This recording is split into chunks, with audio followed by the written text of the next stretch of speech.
Bonjour à tous, aujourd'hui on se retrouve avec Hervé qui vient nous présenter une Ford Mustang de génération 6. C'est une phase 2 qui est de quelle année? Alors, elle est de 2018. Elle est dans un jaune. Jaune, le triple yellow, c'est ça. Ils appellent un peu le pack Shadow, donc on a le toit noir, rétroviseur noir, et du coup après jantes qui ont été rajoutées par la suite. Est-ce qu'il y a des modifications esthétiques qui ont été apportées par rapport à l'origine? Oui, il y a le sigle Mustang noir, en glossy, glossy black. Pareil pour les petits 5.0 là, Ouais. 5 litres. Et oui, parce qu'on est sur un moteur qui n'a pas la même cylindrée que la Shelby GT350. Là on est ça. sur un 5 litres Ouais. versus 5 litres 2 pour la Shelby. Exactement. C'est vrai que tu as un mélange donc de jaune et de noir, Oui. et ça s'accorde super bien. Oui, non, c'est vrai que quand j'ai vu la couleur, je me suis dit, ah, ça change, ça claque bien, on n'en voit pas beaucoup des jaunes. Ouais. Et c'est vrai que j'ai dit, let's go. Au niveau des formes, c'est relativement proche de la Shelby, même s'il manque Ouais. quelques petits appendices, à Au savoir un béquet arrière qui est donc absent sur les GT. On va retrouver des feux arrière blancs, Oui. qui sont quand même rouges quand tu freines. Oui, rouge quand je freine, exactement. Et il n'y a pas le défilement comme sur toile américaine où quand tu as le clignotant, ça défile comme ceci. Là, tu as vraiment que cette partie-là qui vient clignoter orange, quoi. Tu as passé aussi le logo GT en noir. En noir, exactement. Sur le reste des formes, enfin diffuseur, lame et compagnie, tout est d'origine. Exactement. Et c'est drôle parce qu'on retrouve plus ou moins le même Un bas peu, de caisse oui. que la Shelby, Ouais. plus ou moins la même lame Ouais. également sur cette partie basse, parce que c'est vrai que tu as une extension supplémentaire sur la C'est Shelby. ça, ouais, une petite ailette, exactement. Et par rapport du coup à une phase 1, parce que c'est une phase 2, Oui. tu as des prises d'air qui sont, Sur le capot, j'allais ouais. dire, différentes ou ajoutées sur la phase 2 et pas présentes sur la phase 1. Pas présente sur la phase 1, c'est ça, vraiment, qui a été rajoutée sur la phase 2, exactement. Des optiques quand même bien plus agressifs. Oui, c'est vrai que ça fait vraiment un peu plus, enfin, pas félin, mais tu sais, vraiment les yeux un peu plus. Ça rajoute vraiment, comment dire, une sportivité Ouais. un petit peu, ça rallonge un petit peu, c'est très sympa. Ouais. Niveau jantes, on est sur un bon 19, voire. 21, Ah ouais. oui. Ah. Ouais, 21. Et niveau Ouais, confort du coup? Ouais, ça va. Moi, je suis pas du tout sensible du dos, mais c'est vrai que ça peut-être, mais 21, ouais, c'est énorme. C'est drôle parce que tout à l'heure on cherchait en fait où les ingénieurs avaient réussi à faire perdre du poids à la Shelby GT350 parce qu'on a quand même, Ça va en faire partie. Ouais. on a quand même proche de 100 kg d'écart, ça fait un Oui. peu plus d'une tonne 8. Ouais.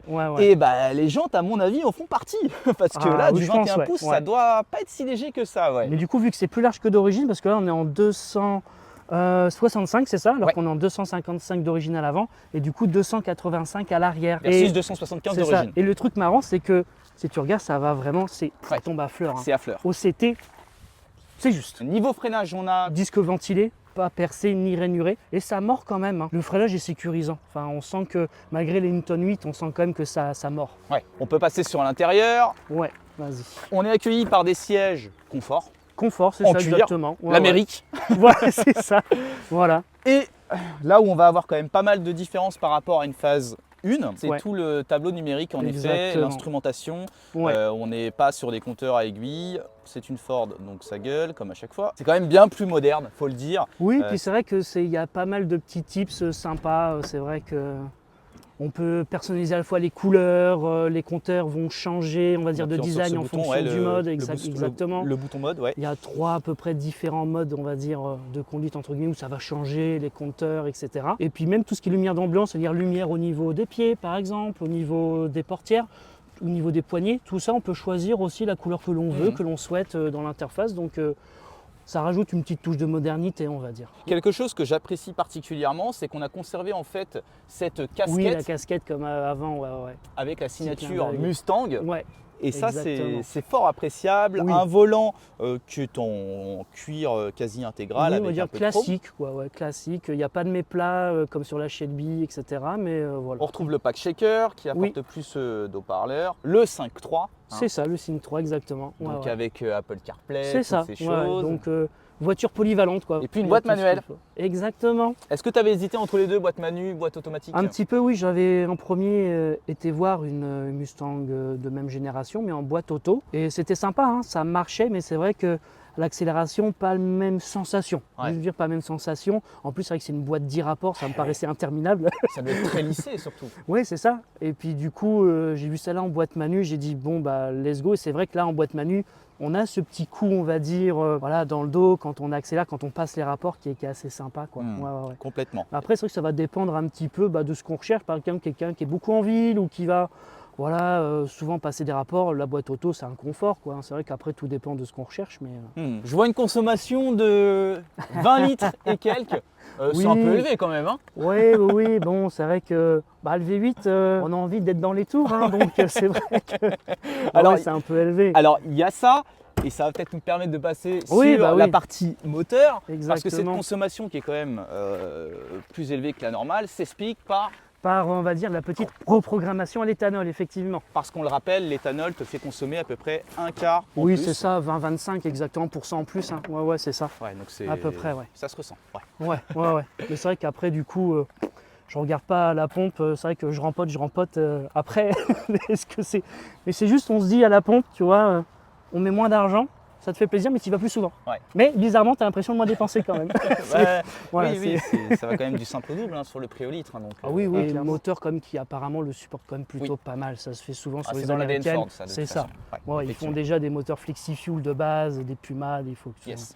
Donc ouais, D'origine. normalement, oui, en plus. 5 litres, hein, Le c'est 5 litres. le petit rappel supplémentaire ici. Et il y a donc un petit truc qui change par rapport à l'origine. Je sais pas si ça se voit. un peu quand même. Un peu. Du coup, tu as revu ton admission d'air, donc avec Exactement. certainement un diamètre plus important Ouais, et un compartiment pour avoir moins d'air chaud au niveau de l'admission avec le cône. tout à fait. Niveau spec, origine, ça donne quoi? Elle est passée au banc, donc vraiment Ah. c'est, on va dire, constructeur 450 chevaux. Au vent, elle a sorti 453, donc elle avait ses chevaux. 530 Nm de couple. À la sortie 550, avec du coup reprogrammation éthanol. Je crois qu'ils ont dû faire un petit stage en même temps, mais sur l'Atmo on ne gagne pas énormément. Elle est à 480 chevaux au banc et 580 Nm de couple. Tu as le couple Ouais. d'une Shelby GT350 d'origine. Voilà. C'est beau, c'est beau. C'est magnifique. Ouais. Bon, est-ce que tu nous ferais pas chanter ce petit moteur? Bah allons-y. Hein. On a un système de valve, quelque chose? Oui, alors il y a un système de valve actif effectivement et qui se choisit au niveau du tableau de bord.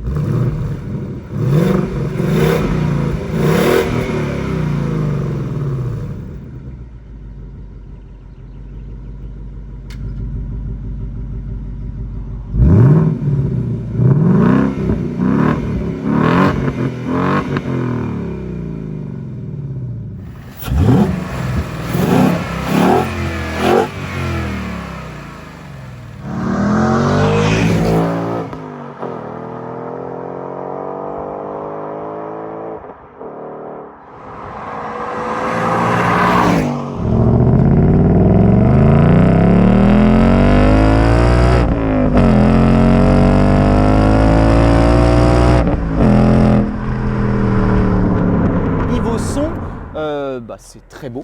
C'est plus rauque que la Shelby, je Ah, trouve, qui elle tend peut-être plus sur les aigus à un certain régime. Et sur la Shelby, ça claque. Là, Oui. je sens moins de. Non, il y a moins ce claque ou ce... Ouais, exactement. Et c'est quand même une bonne sonorité d'origine pour une voiture qui passe les Ouais. réglementations C'est européennes. ça. Et ce qui se fait pas mal sur ces modèles-là, c'est l'intermédiaire résonateur, en fait, de l'enlever et de mettre soit un X-pipe ou un H-pipe. Ça remet un petit peu, on va dire, de rock, vraiment un son un peu plus américain. Donc ça se fait pas mal sur ces modèles-là. Et niveau admission, ouais, on sent que ça gobe. Hein. Ouais, ça, on entend que ça, Ouais. ça aspire fort. Bon, je te propose qu'on aille faire un petit tour. Avec plaisir, Allez. on fait ça. Et donc la voiture, ça fait combien de temps que tu l'as? Du coup, fin février, je l'ai. Ça fait 2 bons mois, ouais. Et qu'est-ce qui a fait que tu passes sur une américaine? En fait, un peu le hasard en vrai. C'est vrai que j'avais pas forcément de grosse passion, même si j'aime bien la gueule, etc. J'avais essayé une Lexus V8 Atmo d'un ami et j'ai adoré en fait la sensation du V8 Atmo. En fait, c'est en renseignant sur différents V8 et voilà, j'ai vu que les Mustang V8 Atmo c'était quand même assez abordable, c'était très sympa. Du coup, j'en ai essayé une et puis après, je me suis dit bah ouais, ça me plaît bien, puis let's go quoi. Bon, tout à l'heure, je suis monté un petit peu avec toi en passager et je suis quand même surpris du confort malgré qu'on soit sur du 21 pouces. 21, ouais. Ah, ça reste quand même confortable. Hein. C'est vrai que. Ah bah tiens, une cousine électrique. Bon, c'est pas pareil. C'est une fausse cousine. Voilà. J'ai constaté que par rapport à la Shelby, on était quand même plus haut sur Oui. cette Mustang GT. Est-ce qu'on a un système de suspension pilotée, quelque chose? Ouais, il y a du MagRide. Hein. Ouais. C'est vraiment suspension MagRide. Donc en fonction des modes de conduite, il y a une fermeté niveau suspension. Donc, Tu le ressens? Ouais, je ressens surtout au niveau de la direction, ça change. Au niveau des modes de conduite, qu'est-ce que tu as du coup? Alors on a le mode silencieux, vraiment si on veut par exemple le matin, on ne veut pas déranger ses voisins, en démarrant avec l'échappement libéré. Et du coup, donc silencieux. Après, il y a le mode normal qui est le mode par défaut dès qu'on démarre la voiture. Et après, on a le mode sport et circuit qui se ressemble à peu près. Juste au niveau du mode circuit, il va enlever tout seul l'anti-patinage. Et sinon, on va dire sur le mode sport, on a les valves ouvertes et puis les aides à la conduite quand même. J'allais dire, là, tu es en valve fermée, ou pas? Là, je suis ouvert là. T'es ouvert? Ouais. D'accord. Bah Ouais, écoute, ouais. t'as pas trop de bruit de bourdonnement ou autre, hein, c'est bien insonorisé. Non, ça va, oui. C'est peut-être sur autoroute à vitesse constante, des choses comme ça, je vais toujours avoir un petit un peu constant. Mais sinon, après, ouais, ça...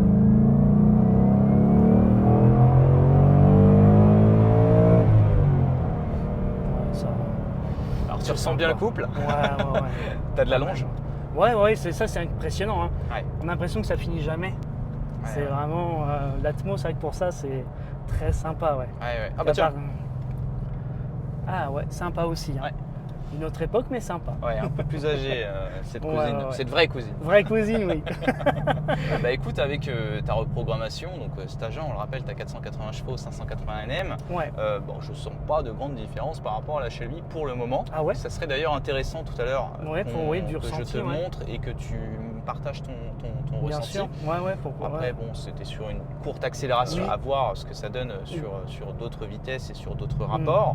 Mais non, je ressens quand même ce bon petit coup de pied au cul quand même, malgré le fait qu'on n'ait pas de turbo, et ça c'est fort appréciable. Ah oui, c'est comme si la voiture te disait, mais moi j'aime quand ça va dans les tours, donc vas-y. Ouais, c'est ça. Dépasse les 4000, les 5000, vas-y. On dirait qu'elle te parle, la Mais voiture. Oui, mais c'est pas...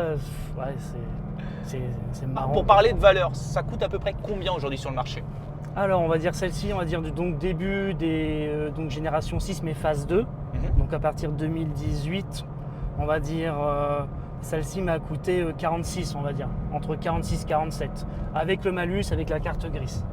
Voilà. Ça reste des prix qui sont corrects au vu du gabarit de la voiture, du moteur, de la motorisation, et de tout ce qu'elle procure. Parce que le Capital Sympathie, c'est une américaine, je pense que c'est comme moi pour la Shelby, les gens sont heureux quand ils la voient. Ah oui, les gens se retournent, ils regardent, puis des fois les gens sont au bord de la route, ils font des petits signes, dire mettez un petit coup de gaz juste pour entendre le moteur. Donc oui, il y a un Capital Sympathie qui est vraiment très très sympa. Est-ce que tu as un mode météo dessus? Mode météo, oui. Il y a un mode ici, donc on peut avoir un mode neige, c'est celui-ci, neige mouillée. D'accord. Voilà, donc il remet après des compteurs classiques. Ouais. Je pense que ça doit être une carto qui doit limiter le couple, hein, j'imagine. Oui, pour complètement. éviter Alors que je pense ça- que c'est surtout l'ESP qui intervient Ouais, peut-être plus tôt que dans les autres modes. Bien sûr. Mais moi je le mets, tu vois, quand il pleut, et je sens quand même que je suis c'est plus bridé, c'est plus sécurisant, effectivement. C'était déjà arrivé de te faire peur avec la voiture sur des pertes de contrôle sans forcément rouler vite, hein. Une fois, bon, je roulais un petit peu, mais c'était avec du vent, j'étais sur un plateau et j'ai pas fait attention, il y avait beaucoup de vent et du coup j'ai pris une petite bourrasque et j'avais même l'impression d'avoir perdu une pièce, comme si j'avais perdu quelque chose. Et en fait non, c'était le vent qui m'avait un peu déporté. Déporté, ouais. Mais sinon à part ça, non, enfin, je suis pas du tout sur des limites parce que pour l'instant je la pousse pas dans ces retranchements, surtout niveau châssis quoi. Alors, parlons-en. Qu'est-ce que t'en penses? Bah, je suis surpris parce que c'est pas mal quand même. Ouais. Ouais. Il y a ce petit coup de cul quand même. Ouais, ça... T'as quand même un bon à-coup quand tu passes les vitesses. Hein. Ouais.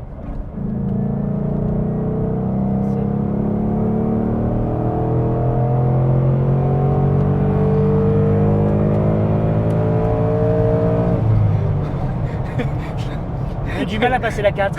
Mais la 3, elle en finit Interminable. plus. Interminable. Mais l'étagement est vraiment très long. Hein. Ouais, c'est incroyable. C'est comme la Shelby à vrai dire. Ouais, c'est incroyable. C'est vrai que c'est le mot qui sort. On va compter le nombre de fois où on dit incroyable, mais c'est vrai que. Mais c'est vrai que la voiture, elle te dit vas-y, tape dedans quoi. C'est ça. Elle attend de ça la voiture. Et t'as un débattement qui est court sur ta boîte? Tiens, regarde, vas-y. Je passe une 4. Ouais, vas-y. Ah ouais? T'as vu, Ouais, c'est assez. Équivalent à la Shelby si ce n'est pareil. Ouais, moi j'aime bien, c'est assez court, c'est sympa, ouais. Et toi, ta passion, elle t'est venue comment? De l'automobile? Un petit peu, on va dire, tout seul entre guillemets, parce que mes parents sont pas forcément passionnés d'auto, mais après, je pense que c'est comme tout, peut-être les enfants, dès que tu entends du bruit ou que tu entends une grosse voiture, et puis bon, bah, il y a eu les jeux vidéo aussi, hein. C'est vrai qu'on a tout joué à Gran Turismo, après un peu plus tard des Forza, ce genre de choses, et puis c'est vrai que je m'étais dit, une fois que je travaillerai, etc., que j'aurai un peu d'argent, un petit truc un petit peu sportif, cool, machin, et puis Après, je me suis dit, bah, pourquoi pas passer un V8. Et puis, c'est à cause. D'ailleurs, je fais un petit bonjour à Ben, c'est à cause de lui. Je vais essayer sa Lexus V8 Atmo que tu avais essayé sur ta chaîne. C'est souvent à cause d'un copain voilà, qui nous fait une petite présentation d'un V8 avec un essai qui fait que voilà. C'est lui qui aurait dû faire mon crédit en fait. Ouais. C'est ta faute, Ben. Ouais, grave. Mais ouais, du coup, j'étais tombé un petit peu amoureux de cette sonorité puis de cette allonge. Ouais. Que c'est vrai que le turbo, c'est couplé tout de suite, ça part vraiment tout de suite, mais il n'y a pas Ouais, et puis ces tours qui montent et qui gueulent quoi. Et puis tu sais de quoi tu parles parce que anciennement, enfin et toujours, à vrai dire, c'est ta femme qui a récupéré la Focus ST MK3, qui est donc sur un millésime où est-ce que tu avais encore, je trouve, puisque je l'ai essayé, cette sensation on-off quand le turbo charge. Ouais. Malgré qu'on soit un petit peu border avec les nouveaux moteurs turbo qui sont lissés. Tout à fait, ouais. Dès que ça charge. Ouais.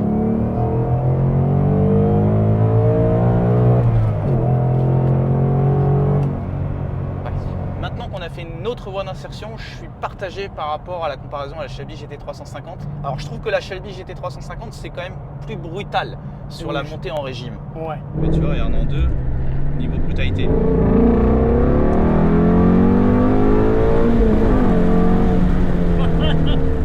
Ça n'a rien à voir. Tu trouves? Ah ouais, je trouve. Je trouve qu'il y a vraiment ce... T'es taqué au siège quand même. Ouais. J'ai trouvé l'accélération en 3 plus impressionnante que la 2. D'accord. J'en arrive à me demander si t'as pas l'ESP qui est un petit peu intervenu, non? C'est possible, parce que là, il y a l'anti-patinage qui est soi-disant coupé, mais peut-être que l'ESP est intervenu, c'est... Ouais, j'ai eu la sensation en fait que l'accélération s'est faite en 2 phases. Une première où ça commençait à bien partir et une deuxième où est-ce qu'on sentait qu'on avait full puissance, alors que tu me disais que tu étais pied dedans. Ouais. En tout cas, ça marche. On sent clairement la puissance proche de 500 chevaux, il n'y a pas débat. Ouais. Et malgré le poids, le couple fait que ça s'élance super bien, quoi. Et sur les freinages, tu sens quand même que c'est un petit peu lourd ou ça va? On sent que le poids vient vers l'avant, que ça se déplace, mais ça mord fort quand même. Ouais. Si demain tu étais amené à changer de voiture, tu passerais sur quoi après ça? La question. La question 1 million. Pas simple. Tu resterais chez Ford, tu penses? Honnêtement, je suis pas trop figé dans une marque. C'est vrai que pour l'instant, je suis chez Ford parce que c'est vrai que les rapports, on va dire, prix-performance et même qualité-performance sont très bien chez Ford quand même. Et je passerais par quoi? Honnêtement, là, j'ai pas trop d'idées. Tu n'y as pas pensé? Non, j'ai pas encore pensé. C'est peut-être trop récent. Là, je suis encore. Oui, c'est peut-être trop récent, ou alors c'est que tu es totalement comblé et du coup, tu te projettes pas avec une autre? Pour l'instant, non. Ouais, je pense que c'est ça. Et ta voiture de tes rêves les plus fous, sans parler de valeur financière? Une Ferrari en V12, après, pas forcément un modèle en particulier, mais un V12 Ferrari Atmo, ça doit être sympa. Ouais. Alors, sur cette utilisation de 2 mois, pour lui donner un plus et un moins dans les grandes lignes? Je pense polyvalence, c'est-à-dire à la fois V8, coupleux, sonorité, et à la fois agréable quand on est à vitesse constante, comme là, ça casse pas les oreilles. Le point faible, je pense, au niveau de la direction. Moi, je trouve la direction un peu trop molle, entre guillemets, un peu floue, même en mode sport. C'est vrai que j'aurais aimé quelque chose de plus incisif, comme une EST ou une Focus RS, par exemple, qui est plus incisive dans les virages, mais voilà, c'est on va dire mineur. Et puis moi, pour me donner mon avis en quelques mots, écoute, Mustang, moi j'adore, je ne roulerais pas en Shelby GT350 si c'était le contraire. Je trouve ta couleur très rayonnante. On n'en voit pas tant que ça des Mustangs jaunes, à vrai dire. Non, jaune pas beaucoup, il y en a quelques-unes. Ça, des fois sur les réseaux, on voit. T'as quand même une majorité de rouge, j'ai l'impression. Oui, le rouge beaucoup. Et puis le V8, toutes ces choses. Le fait qu'elles soient en phase 2, ça donne plus d'agressivité au niveau des feux avant. Le seul petit reproche que je pourrais lui donner, c'est que je suis pas très fan des feux arrière couleur blanc. C'est le petit reproche que je pourrais lui donner. Sans ça, c'est une voiture exceptionnelle. Et puis tu verras que plus le temps va passer, plus tu vas y être accroché à cette voiture. Ouais, et tu as fait un excellent choix en tout cas. Je pense aussi, Pour l'instant, je suis comblé. Bon, écoutez, on espère que la vidéo vous aura plu. On te remercie, Hervé, d'être venu nous la présenter. Merci à toi de la proposition. Un plaisir. Et puis on se dit à la prochaine. Salut tout le monde. Ciao. Je sais ce que c'est. La batterie? Ouais, c'est pas grave, j'ai les câbles. Et tu sais pourquoi? J'ai oublié de te le dire depuis tout à l'heure. Portière ouverte. Bon, on va ramener la cheville. Ça recommence, comme la Lexus.